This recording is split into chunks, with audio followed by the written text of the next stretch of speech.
Bonjour les élèves et bonjour tout le monde. Et là, je commence un nouveau playlist qui m'appelle Support aux travaux pratiques T3. OK? Pour y avoir plusieurs sujets là-dedans. Et le premier sujet qui vous traiter, c'est les séquenceurs pneumatiques et le graphe 7. Et comment le graphe 7, comment nous prend un graphe 7, nous transfère et dans un schéma de séquenceurs pneumatiques. OK? Et ça m'a une vidéo là, ça m'a une leçon là, il marche en synchronisation avec ma leçon sur le graphe 7 dans le playlist schéma T3. OK? Ça veut dire, on a deux playlists. Sa playlist là, c'est support aux travaux pratiques T3. Et moi, il y a une autre playlist schéma T3 qui a une tas de leçons là-bas. Mais actuellement, je peux faire une leçon sur le graphe 7. Je fais 3 leçons. Et ça, une leçon là, ça une vidéo là, une série de leçons sur les séquenceurs et le graphe 7 là, il marche en synchronisation avec ça une leçon dans le playlist schéma T3. J'espère que je ne comprends. OK? Et avant de commencer, j'ai envie de montrer qu'il m'a déjà une série de leçons sur le pneumatique et qui trouve dans le playlist support aux travaux pratiques T2. Et mon cher mon écran et au minimum ça, voilà. Et travaux pratiques T2 et support aux travaux pratiques T2 dans le playlist travaux pratiques T2, pas support aux travaux pratiques T2, travaux pratiques T2. Et non, 14 leçons sur le sujet du pneumatique. Il commence de presque zéro et avec un simple composant et à chaque leçon, on peut présenter un composant, on peut faire un nouveau circuit jusqu'à ce que devine compliqué, nous cause une séquence simple, une séquence sans contradiction d'effet, une séquence avec contradiction d'effet ou bien avec chevauchement des signaux. OK? Et là, nous servons distributeur d'inversion et nous servons le séquenceur. Bon, nous présentons le compteur pneumatique aussi avant. Nous servons le séquenceur pneumatique, nous présentons les TA et TAB de Festo. Et nous explique le graphe 7, le diagramme des déplacements, comment on représente une séquence avec le graphe 7, comment on représente une séquence avec le diagramme des déplacements, comment on représente une séquence avec la notation abrégée. OK? Et en dernier, on fait une leçon au branchement de plusieurs séquences pneumatiques. OK? Et si moi, l'aura dernière simulation là, et c'est ça, qui motive. Et il y a un graphe 7 là. Le graphe 7, c'est la séquence unique. Il y a une divergence en E, il y a une divergence en OU. Et c'est ça la limitation de cette séquence-là. Ça, c'est N module. N module, ça, c'est N module, deuxième module, troisième module, 4 modules. Et ça, c'est les vendés comme ça, un module de 4 étapes. Et ça, c'est sans pas de fin de cycle. Et ben, dernier là, c'est avec pas de fin de cycle. Et là, il peut faire sa séquence-là. Et je vais stop. Il peut faire sa séquence-là. On peut trouver bien. Voilà. Il peut faire sa séquence-là. NA plus, NA2, NA1 plus, NA2 plus, NA1 moins, 2A plus, 2A moins, NA2 moins. Il peut faire ça. Ça veut dire qu'on peut servir 6 étapes et deux bien le mot là-dedans. Des séquentiels, on va vous servir. Ça, c'est un des avantages. Si vous besoin faire servir 5 séquences, mais 3 vous mots là-dedans. Vous pouvez un bloc de 4, vous servir un seul là-dedans. Et c'est un des avantages. Ça, c'est un des avantages.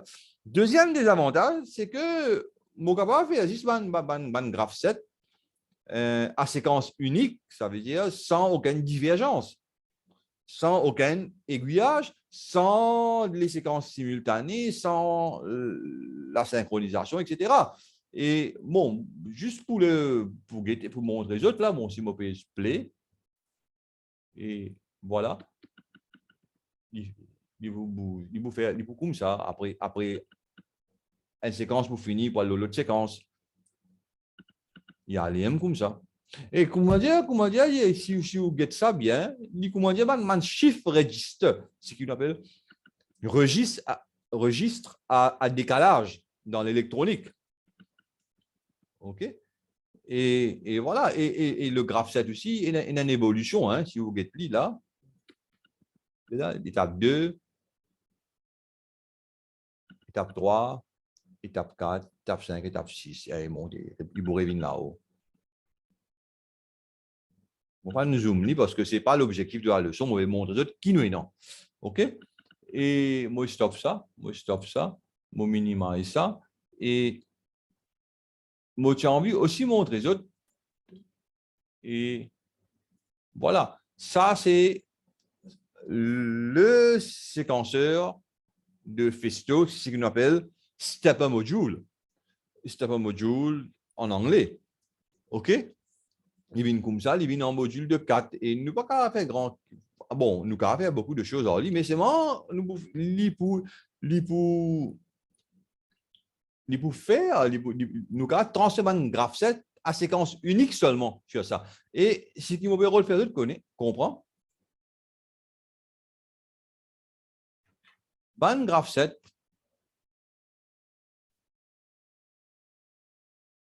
comme ça, bon, 0, 5 graphe 7, hein? Bon, on va mettre un numéro là après, et ben action là après.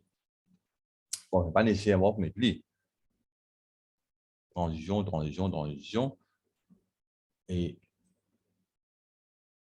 un graphe 7 comme ça, il n'est pas capable de faire.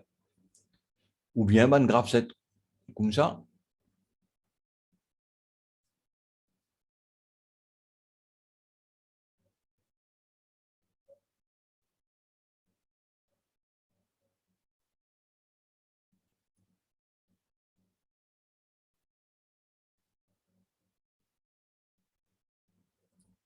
Et je me dis, une table d'attente là. Il n'est pas capable de faire. Il n'est pas capable de faire et on le met ça là-haut là. Ça aussi pas capable de faire. Et ça veut dire là, il y a une limitation. Le séquenceur de Festo, il y a une limitation. Bien sûr, il est capable de faire un type de graphe 7 là. Il est capable pas simuler ça, mais réalise ça, mais pas en bande commande pneumatique. Il peut servir électro-pneumatique. Il peut servir électro-pneumatique et il peut servir peut-être l'automate programmable. OK? Et par contre, nous avons les autres séquenceurs et nous avons 5 coups. Voilà. Nous avons le séquenceur, bon, longtemps, nous avons télémécanique. Télémécanique, il n'arrête de faire. Mais ça séquenceur-là, ce contrôle tout pneumatique, ce puissance pneumatique, et il est capable de faire un graphe 7 qui est une divergence et une convergence là. Et il ne vient pas en module, c'est l'avantage, il ne vient pas en module. Si j'ai besoin de 5 modules, moi, assembler 5 modules. Et il y a un module tête et un module queue, ou bien un début et un fin. Un module début et un module de fin d'étape. OK? Et c'est dans ça. Et mes télémécaniques, ils racheté par Schneider. Et bon, mon corps, je n'arrête de faire. Mais nous toujours énormément de séquenceurs de Parker Pneumatics. Et il paraît comme un télémécanique là, les mêmes principes, ce schéma de logique, presque les mêmes affaires à l'intérieur. Bon, ce schéma, ce construction va varier, mais ce schéma logique à l'intérieur, il est pareil. Et ici, il y a un module tête et module queue, ou bien module de début et module de fin.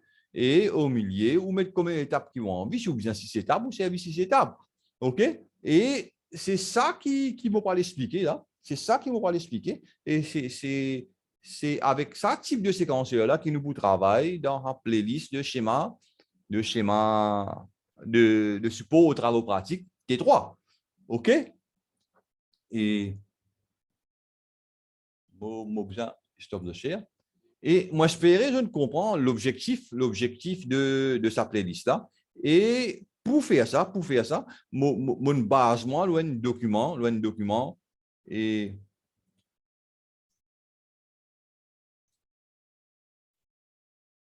ça document-là, c'est un vieux document, mais très, très intéressant, mais seulement, bon, le document, nous guette le document, et voilà, il explique un peu comme ça. Par exemple, ça, nous prenons un exemple, voilà, une partie du graphe 7, comment nous vous représenter nous vous réaliser plutôt en séquenceur pneumatique.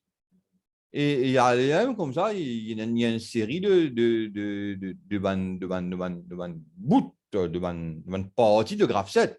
Et il fait nous comprendre les principes. Mais seulement, bon, les gens qui ont ce document-là, moi, je stop de share. Les gens qui ont ce document-là, et on trouve qu'il bon, n'est pas trop facile de visualiser ça. Et là, bon, on a le rodé. Est-ce qu'il y a un système d'animation qui permet de nous visualiser ça, ces affaires-là? Et non, non. Moi, en tout cas, ce qui m'a rodé, moi, non. Moi, je ne trouve aucun software, aucun logiciel qui visualise ça. Et moi, je sais faire un software pour la programmation et dans Excel, pour la programmation Visual Basic pour application dans Excel. Et bon, il prend moi beaucoup de temps. Et moi, espérer que avec cette animation, hein, l'étudiant, les élèves et le public en général pour comprendre vraiment et comment les séquenceurs pneumatiques travaillent. OK? Et moi, le mot première leçon. Et bon, besoin de mon écran. Hein? Mon écran. Voilà. Et bon, on prépare 5 fiches là et il faut aller ça, sheet Excel là, il faut aller jusqu'à terminer. OK? Et bon, là, c'est là, auto-hide the ribbon. Bon, besoin auto-hide d'autres affaires encore là. Hein? Show the ribbon. Et view. Mochi Haman heading ça. Voilà. Et auto-hide the ribbon. Et mon capable gros CD. Et voilà. Et voilà. Le titre, c'est Schéma et travaux pratiques des 3 pneumatiques, le séquenceur pneumatique, technologie télémécanique qui n'arrête de faire, mais pas que pneumatics. OK? Et ça qui est encore faire, et moi, j'espérais que dans le futur, nous progressivement manipule un séquenceur par pneumatics. Bon. Le cahier des charges versus le graphe 7. Bon, un cahier des charges, je vais transférer à un graphe 7 et chaque étape du graphe 7 est matérialisée par un module d'étape. Et c'est ça qui m'a envie de comprendre. Qu'appelle un module d'étape? Le séquenceur pneumatique est une association linéaire de modules d'étape. Un module d'étape correspond à une étape du graphe 7 et son fonctionnement traduit les règles d'évolution du graphe 7. Ça veut dire que un module d'étape pneumatique-là, ils suivent les règles d'évolution du graphe 7. Comment nous définir? Bien sûr, les 3 conditions principales. Bon, l'action associée à une étape a lieu si l'étape est active. On va dire, si mon étape active, mon en action. Une étape est considérée active. Bon, active, ça, hein? Active. Active si l'étape précédente est active. et que la réceptivité associée à la transition est logiquement vraie. Tu as un de ça. Une étape doit être désactivée si l'étape suivante est activée. Bon, tu as un de ça. Quand vous prenez une série de séquenceurs, nous vous mettons ensemble. Bon, moi, un module tête, moi, un module queue. OK? Et ça, c'est mon module d'étape. Schéma logique. OK? Et quel est le rôle? Module tête, alimenter la chaîne en pression. Ça veut dire là, c'est module tête, on peut alimenter ça en pression. Avec, on va connecter ça ici, ça à partir là. On peut connecter les ensemble ici. Ça veut dire ça B là pour connecter avec ça B là, ça E là, il peut descendre, il peut connecter ici. Et le deuxième là, il peut descendre, il peut connecter ici. Pression P, alimentation, pour connecter ici. Et activation, il faut connecter ici. OK? Et module que la plaque de la fin de la chaîne capte le signal de la fin du cycle et le retourne vers le signal du début du cycle. Et ça, on va regarder ça après. Mais disons, il fait un partout, ça veut dire il vous bouche et l'alimentation. Et il vous bouche le signal R. Vas-y, A et B qui vous connecter. Et le module d'étape, il y a une sortie.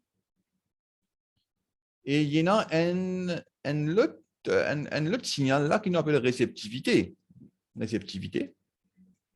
Et il y a deux états. État 1, quand état 1, ça veut dire qu'il prend une sortie. Quand l'état 0, il ne va pas prendre une sortie. Et moi, il y a une porte où là, et moi, il y a une porte et là. Bon, l'animation, c'est qu'après l'animation, l'animation qui m'a faire. Et je te comprends, hein?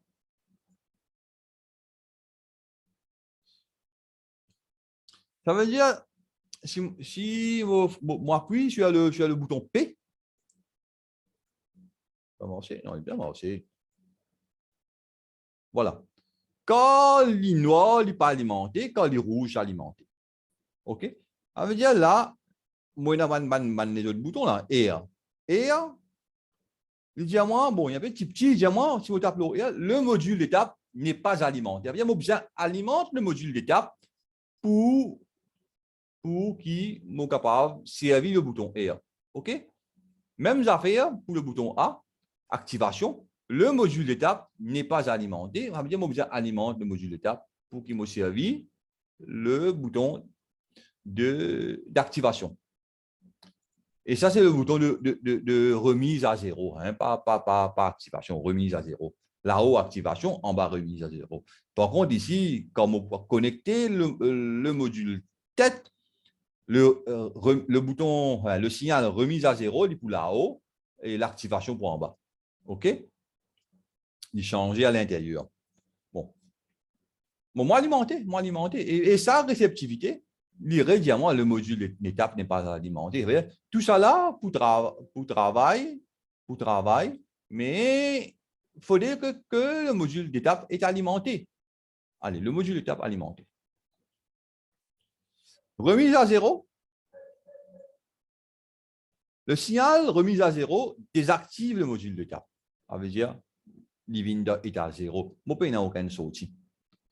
Par contre, l'activation, il active sa module d'étape là.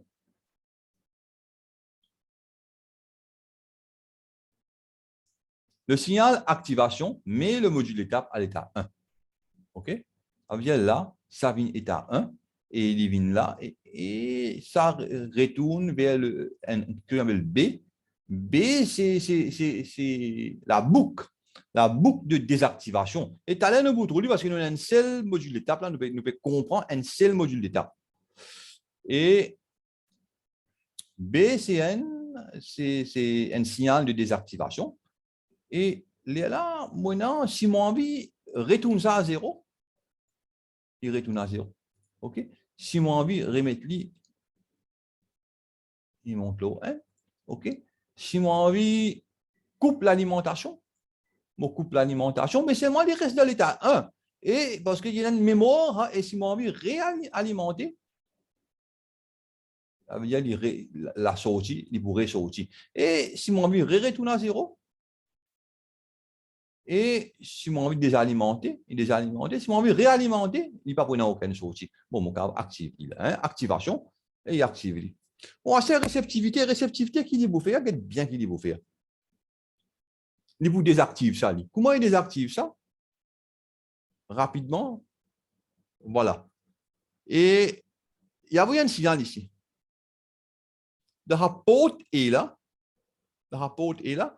Parce que les deux signaux, le signal de sortie, le signal d'étape et le signal réceptivité, tu es des N, mais sa cellule est là, il faut activer. Il est activé.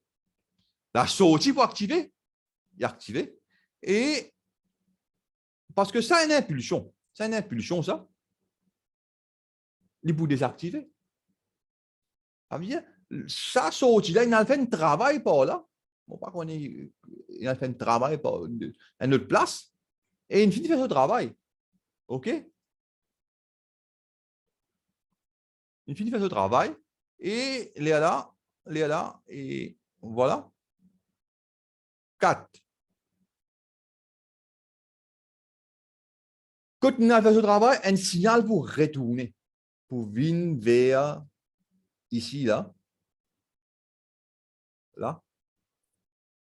Et puisque ça a une porte, où ça? Il faut activer sa porte, où là? Il est actif sa porte, où là? Il faut faire une remise à zéro pour ça l'étape là.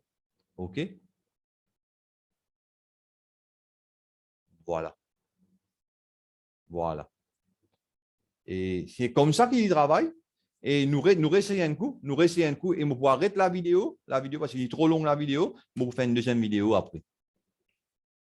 OK? Et voilà. Et mon cas va alimenter, mon cas désalimenté. Mon cas va activer. Il vous dans l'état 1. Si vous désalimentez, il vous reste dans l'état 1, mais pas pour une sortie. Et mon cas vous réalimenter, il faut une sortie. OK? Mon remise à zéro, il vous retourne à zéro. Mon réalimenter, il vous aller là-bas. OK. Réceptivité, il faut avoir un signal là. Il faut activer sa cellule est là. Pour une sortie. 1. 1 veut dire pression. 1. 0 veut dire absence de pression. 3, puisque ça a une impulsion, hein, et cela vous désactiver. Mais la sortie est toujours 1. OK? Et 4, pour un signal de désactivation qui vous vient là, il faut activer sa cellule ou là, et l'état 1 vous vient, l'état 0, et quand il est à l'état 0, la sortie pour 0. Voilà. Et ça, c'est le module d'étape.